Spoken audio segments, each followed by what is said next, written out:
বিকর্ণ আর্যতীর্থ।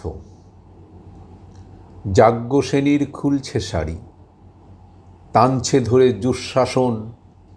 দায় ছিল যার গর্জে ওঠার, নিচু গলায় সে ৫ জন। দুর্যোধনের নগ্ন উরু, ইঙ্গিতে তার ধর্ষকাম। হস্তিনাপুর দেখছে বসে, ধ্বস্ত হতে তার সুনাম। অন্ধ রাজার সিংহাসনে আর্ত চেঁচান বৌমা তার, নিজের দলের নির্যাতনে সব রাজা হন নির্বিকার। কর্ণ বসে হাসছে হাহা, রাজার দলের লোক তো সে। শর্তবিহীন সমর্থনেই তাবৎ আরাম সুখ বসে। ভীষ্ম, দ্রোণ, কৃপ, নীরব, সরকারি লোক হাজার হোক, রাজার কথাই তোমার কথা, তুমি যখন রাজার লোক। খলশকুনি দেখছে সবই, বস্তুত সে ধ্বংস চায়।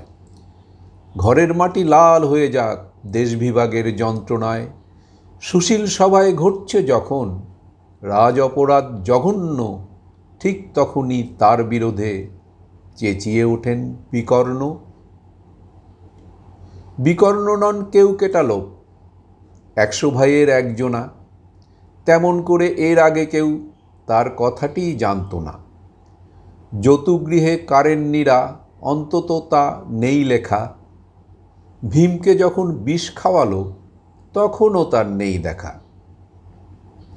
কিন্তু যখন প্রকাশ্যতেই কাটছে নারীর আব্রুক কেউ, স্তব্ধ জীবের চুপ সাগরে বিকর্ণ হন একলা ঢেউ।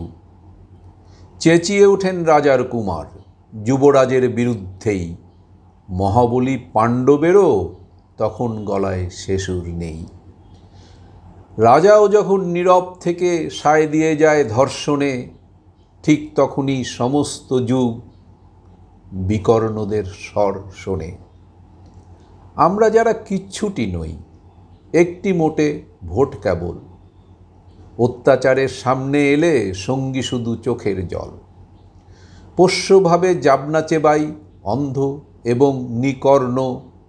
প্রার্থনা থাক আমরা যেন একবার হই বিকর্ণ। মরার আগে হতেই হবে রাজার সভায় বিকর্ণ।